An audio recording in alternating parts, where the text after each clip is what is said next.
Alors bonjour à tous, je m'appelle Ali Farwati, je suis interne en anesthésie-réanimation en socle, deuxième semestre.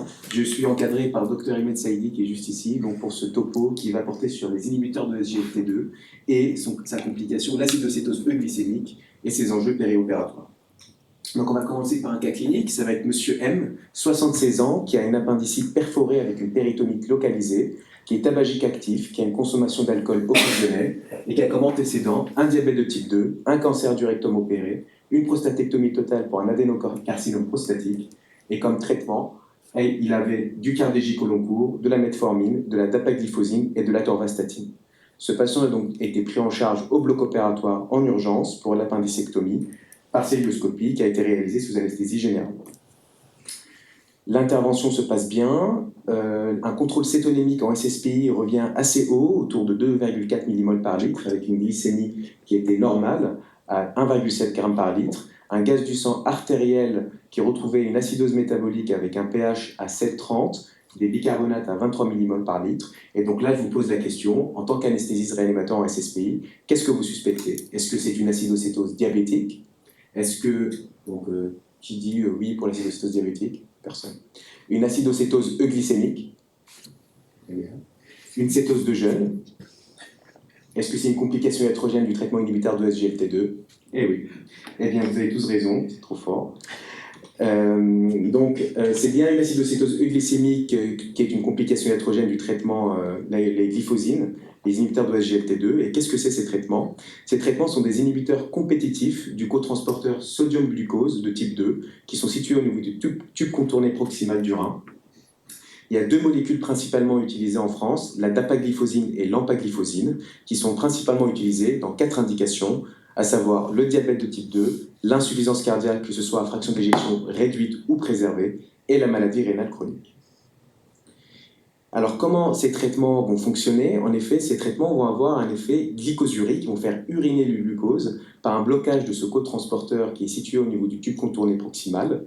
Il a un mécanisme d'action complètement indépendant de la sécrétion d'insuline ou de son action périphérique, ce qui le rend indemne du risque d'hypoglycémie en monothérapie.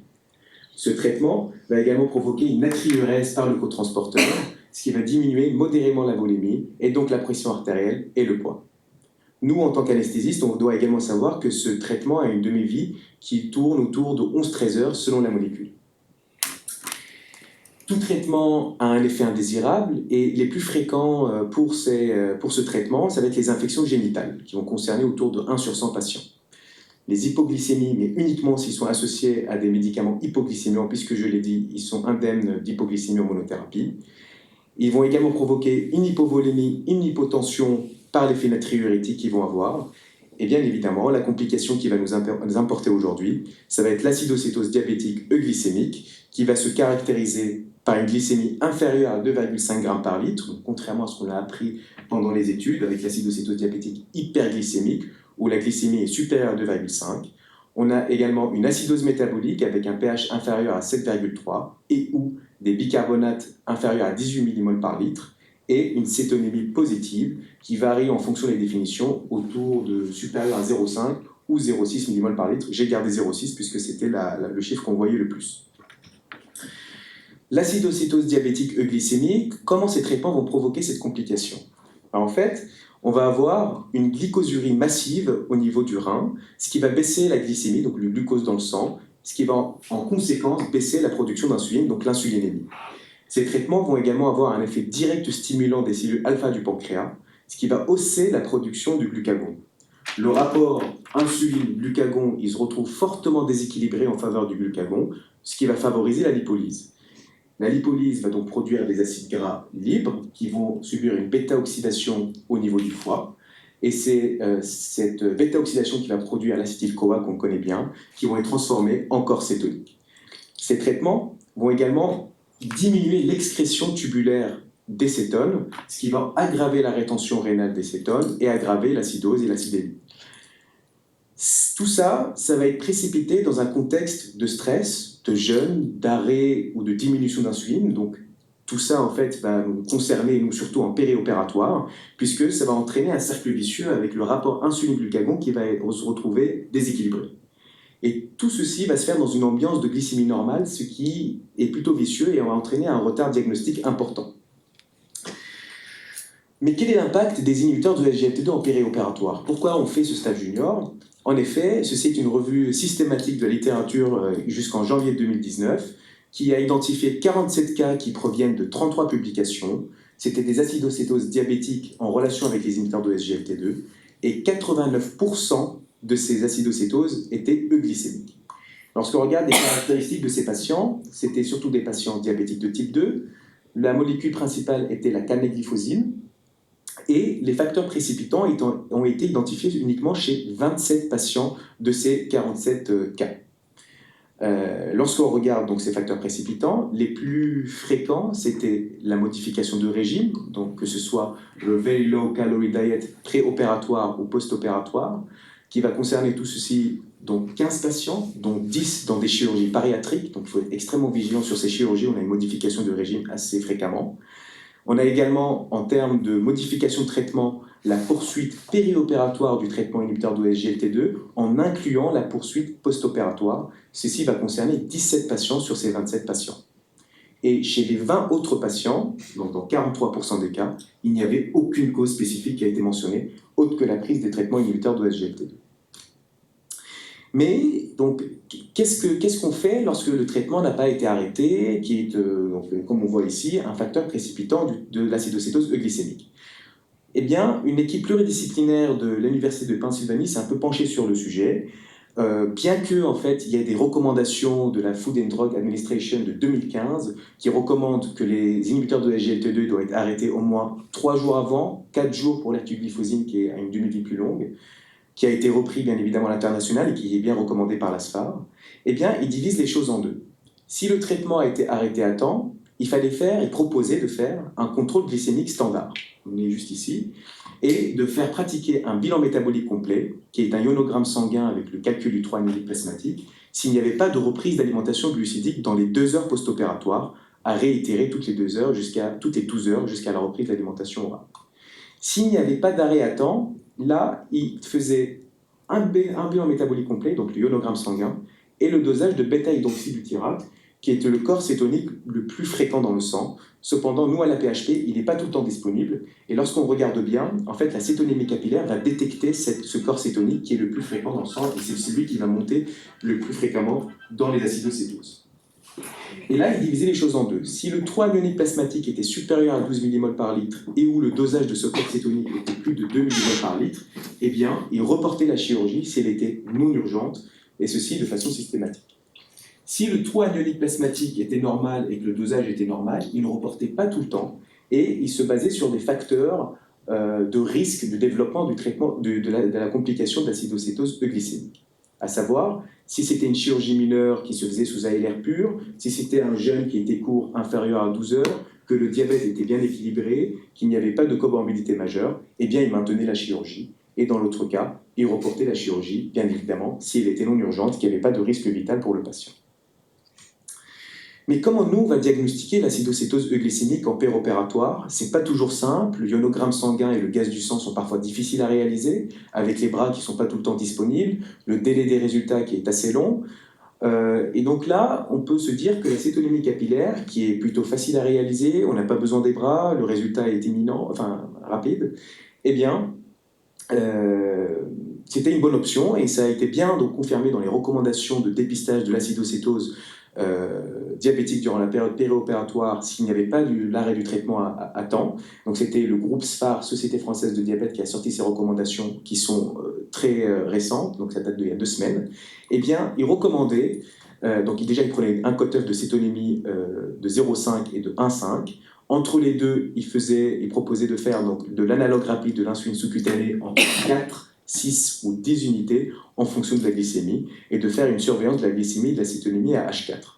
Lorsque la cétonémie était à plus de 1,5 mmol par litre, eh bien, il fallait rechercher une acidose, donc de faire le bilan sanguin, et de transférer en USC pour l'insulinothérapie IVSE. Tout ceci, bien évidemment, en préférant de rechercher l'acétonémie à l'acétonurie, puisque, comme je l'ai dit tout à l'heure, ce traitement va diminuer l'excrétion tubulaire de cétone, et donc ça va être beaucoup moins fiable que l'acétonémie. Mais ce tableau, ces recommandations se concentrent sur la période périopératoire, donc c'est au sens large, on ne savait pas trop si c'était donc avant, pendant ou après.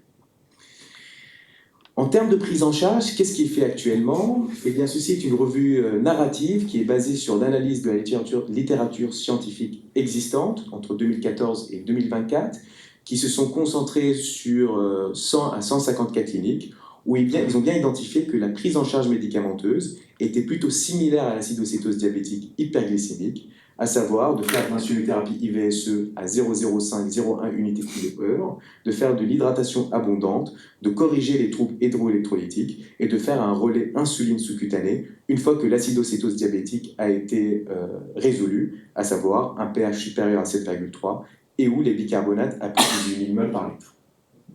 La particularité, en revanche, de l'acidocétose euglycémique, c'est que souvent, il faisait une perfusion de G5, G10 d'emblée, en même temps que la perfusion d'insuline.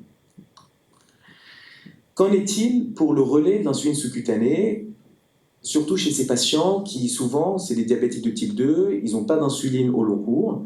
Eh bien, ceci est donc un rapport de consensus international entre les Américains et les Européens dans l'acidocétose diabétique hyperglycémique, je précise.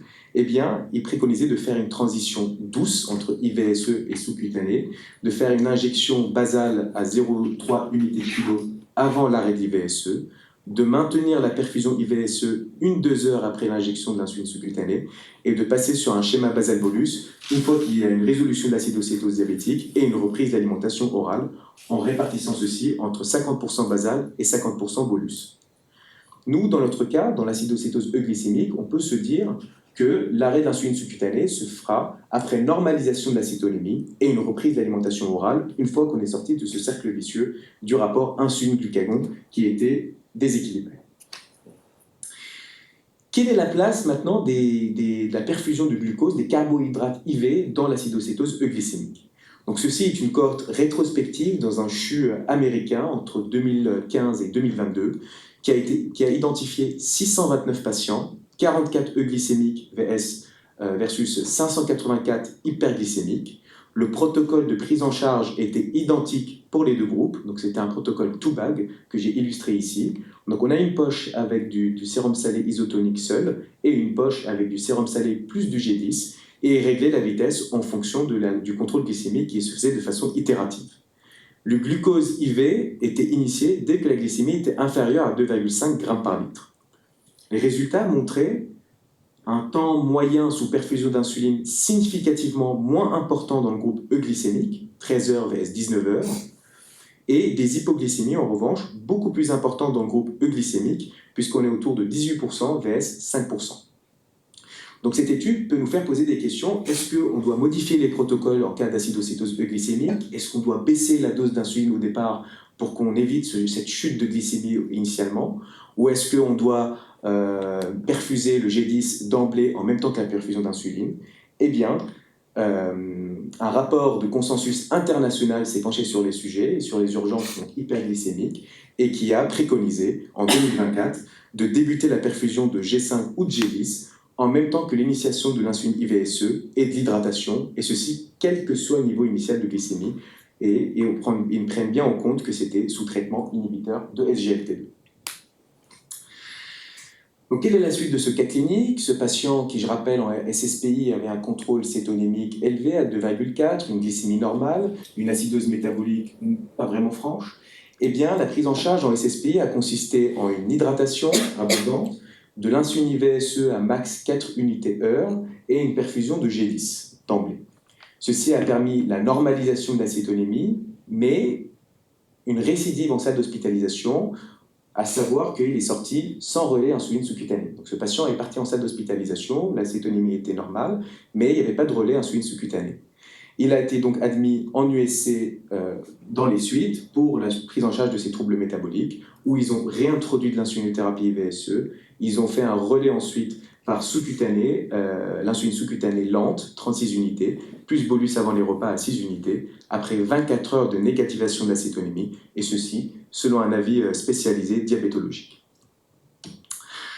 Donc avec tout ceci, maintenant qu'on a vu ce qui se faisait un peu en opératoire, en préopératoire, péropératoire et post-opératoire, on peut se permettre de proposer un protocole de cette complication et de prise en charge périopératoire des patients qui ont ce traitement. Eh bien, on peut diviser les choses en deux. En préopératoire, on peut diviser les choses en chirurgie programmée, et on se demande à ce moment-là, est-ce qu'ils ont arrêté le traitement selon les recommandations, à savoir 3-4 jours avant. Si c'est le cas, eh bien, on faisait une glycémie capillaire préopératoire, plus une cétonémie capillaire préopératoire. Si ceci était normal, eh bien, on procédait à la chirurgie. S'il n'avait pas arrêté le patient selon les recommandations, faute de bonnes consignes, ou est-ce qu'il a oublié, etc., eh bien, on proposait de compléter ceci par un ionogramme sanguin, plus rechercher les facteurs de risque d'acidocétose diabétique euglycémique, qui sont juste ici, à savoir une anesthésie générale, une durée opératoire supérieure à 1 heure, un jeûne long de plus de 12 heures, un mauvais contrôle de diabète, une dénutrition, une pathologie hépatique. Et ceci, je les ai repris donc de ce que proposaient les universités de Pennsylvanie, où ils se sont basés sur des facteurs rationnels en se basant sur la physiopathologie de la complication. Il n'y a pas vraiment eu d'études pour identifier ces facteurs de risque. Et à partir de ce moment-là, donc s'il n'y avait pas un bilan qui était normal et qu'il n'y avait pas de facteur de risque d'acidocétose glycémique, eh bien, on propose de maintenir la chirurgie. En revanche, s'il y avait un facteur de risque, eh bien, il faut discuter le report. En cas de chirurgie urgente, on fait le même bilan, mais on ne reportait pas et on faisait une surveillance renforcée en péropératoire. En intraopératoire, toute intervention chirurgicale chez un patient qui a été traité par inhibiteur de SGLT2, eh bien, il fallait faire un contrôle glycémie, une glycémie capillaire par heure et une cétonémie capillaire par heure. Et là, on reprend donc les cutoffs de la SPAR. Inférieur à 0,5, on poursuit tel quel. Entre 0,5 et 1,5, on fait entre 4 et 6 unités d'insuline rapide, plus ou moins une initiation de G5, G10 en fonction de la glycémie, à réitérer si besoin par heure. À plus de 1,5 mmol par litre, il est plutôt évident de commencer une insulinothérapie IVSE à la dose de 0,05-0,1 unité kilo/heure, initier du G5, G10 d'emblée et d'hydrater de façon abondante. Quand l'insulinothérapie IVSE a été introduite en péropératoire, on propose de faire un bilan métabolique le plus rapidement possible, et c'est souvent SSPI, avec un ionogramme sanguin et un gaz du sang veineux. Et ce bilan sanguin va permettre en fait, d'identifier les critères de sévérité de l'acidocétose euglycémique, qui sont juste ici en bas. Si c'était une acidocétose euglycémique sévère, bien évidemment, il fallait envoyer en unité de soins continus pour la suite de prise en charge. Si ce n'est pas le cas, une fois l'acétose résolue, il est préférable de faire l'insuline sous-cutanée lente à 0,3 unité kilo, d'arrêter l'IVSE à H+2 et d'arrêter l'insuline sous-cutanée à la reprise complète de l'alimentation. En post-opératoire, en SSPI, un patient qui a été opéré sous traitement inhibiteur de SGLT2 et qui a eu de l'anesthésie loco-régionale pure, eh bien, on pouvait proposer de faire une surveillance clinique et une cétonémie capillaire seule. Chez un patient qui a eu une anesthésie générale, on se demande s'il a bien arrêté son traitement selon les recommandations. Si c'est le cas et qu'il reprend l'alimentation dans les 2 heures, eh bien, on pouvait faire comme de la LR pure, une surveillance clinique et une cétonémie capillaire seule. Dans l'autre cas, il fallait faire un bilan sanguin toutes les 2 heures jusqu'à la reprise d'alimentation, de contrôler la cétonémie capillaire de façon itérative, plus ou moins de perfuser du G5, G10 pour casser le cercle vicieux de l'acidocétose euglycémique et d'éviter de rentrer dans cette complication. Donc en conclusion, il faut penser à l'acidocétose euglycémique, ce n'est pas forcément tout le temps évident, notamment en l'absence d'arrêt préopératoire du traitement. Il faut bien identifier les facteurs de risque, à savoir le non-arrêt du traitement, les modifications des régimes avec surtout les chirurgies bariatriques, etc., les jeûnes prolongés périopératoires qui vont favoriser le développement de cette complication, et de bien les maîtriser et de bien les avoir en tête pour justement anticiper le risque. Il y a également un intérêt de la surveillance post-opératoire jusqu'à la reprise complète de l'alimentation, où en fait c'est cette période-là où ils sont le plus à risque de développer cette complication, et d'envisager de réalimenter rapidement ces patients, par exemple un jus d'orange en SSPI, pour éviter cette complication. Voilà, je vous remercie.